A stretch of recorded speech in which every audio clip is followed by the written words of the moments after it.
Okay, day 211, broadcasting live from Washington, D.C. There he is. Capitol Lounge. Right off the Congress is down there, Senate on this side, Congress, House on that side. So Jason's gotten away from Tinder. All the 20-year-olds that... No, cut. No, we'll keep going. That want to meet the Spider-Man 3D. Don't go there. No. So that's not going to happen. No, what we've done tonight is really trying to take the One Brothers story and the other stories that we're working on and try to introduce them to the staffers.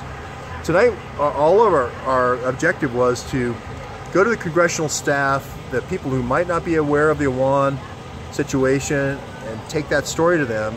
We ended up meeting a couple of members of Congress, having nice... Kind of amazing just sitting here how many people came by. And yeah. CNN people. And yeah, Phil Mattingly. We had a good conversation with Phil Mattingly, and Jason didn't... I didn't call him fake news, although I wanted to. It was all I could do to hold him back, holding him back. No, Jason, no. Don't say fake news. If it was Jake Tapper, I would have. Jake Tapper would have come out of his chair. Fake news. But so the point is, in all this stuff, we're not trying to be conspiracy theorists. We're trying to be very detailed sources and citations, fact-based. Factual analysis. And I think, Jason had a good time with all these Republican kids that were staffers. Well, I'm not Republican. I know you're not. I just, the thing is, what stood out to me was that intelligent millennials, they don't fall into the just buying the line. They're doing their own research. They're interested in doing the right thing. I mean, we met some really nice young people tonight who are here in Washington, D.C. because they want to make a difference. And we were talking about the Iwan brothers. They had never heard about that before. We gave them a lot of information, and we weren't telling them just listen to what we say. We said investigate, and hopefully they'll share the information in a way that can make a difference. Yeah, and I think what I came away with is how data-driven these kids are. They are not, like you said, I must do what Hillary says. I am this robot that's going to be dominated by some outside pressure group. At least that's what I felt. Well, it's super interesting to see the reaction, because I feel like when I talk to people who are 60, 70, etc., they just think any of this. It's conspiracy theory, it's nonsense. They get the cognitive dissonance gets going and they just get angry. But younger people, I think, are open to the idea. They sort of know, that there's lies being told, and they want to get to the facts. I think we really could be at the precipice of a really important change, where guys like, I think we met future senators tonight. Yeah. So I think we met maybe 5 or 6 congressional staffs just sitting here, and like I said, I met Bill Keating of Massachusetts, and those guys were really nice. Vargas from California, and Vargas was just completely gracious and so forth. Very, very unctuous politician. I mean, smooth as suave, mucho suave for Rico Suave.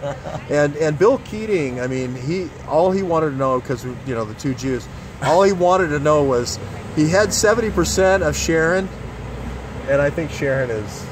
Yeah. Oh no! Sharon's about 70% Jewish, and he got 90. And he was wondering, how do I get to 95? How do I get to 95? So that was nice, And I really, I don't know. I came away. I know today was our first cut at a couple of hours here along Congressional Row, but I came away with the fact that we did get the message across. There's 300 million people out there, but then there's 535 that way, or 545 or whatever, and that's the important side of things, is to get the message. This was a grassroots whisper campaign right here. Whisper campaign is a good way to say it. Yeah, and I think the whisper is, have you heard of the Iwans? Yeah, have you heard of the ones? And also, I think Seth Rich. I was surprised that nobody knew who Seth Rich was. Right. How could you be on Capitol Hill right now with Sean, or not Sean Hannity so much, but Newt Gingrich talking about. Because it gets dismissed as a conspiracy theory, and people just think it's crazy. Just dismiss it. So, all in all, day one for this, I think a good day one. Absolutely.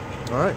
Well, thank you everybody for your comments and questions, and we'll maybe do it again tomorrow. Who knows? We're going to try to get to the Podesta hearing tomorrow. He's testifying, I guess. I don't know. Can we get into that? I don't know. I guess he went crazy today on Twitter. I think he went crazy a long time ago. But I mean, today was like Trump's needs. No, all seriousness, I think that indicates that pressure on him is ratcheting up. He knows that evidence is mounting. Yeah. Their story is built on quicksand. Yeah. And he's a desperate man who knows he is maybe at the end of the line. Feeling some pressure. I mean, I definitely feel like there's maybe a changing of the guard here. I mean, I know I'm a little bit optimistic, a little bit overly hopeful sometimes, but I feel like maybe there's a changing of the guard. Yeah. Yeah. Okay, well, day one. Who knows? We're street politics, I guess. That's right. Yeah, That's right. Yeah, the Whisper campaign. All right, thanks for everybody for watching. We're going to close out here, Washington, D.C.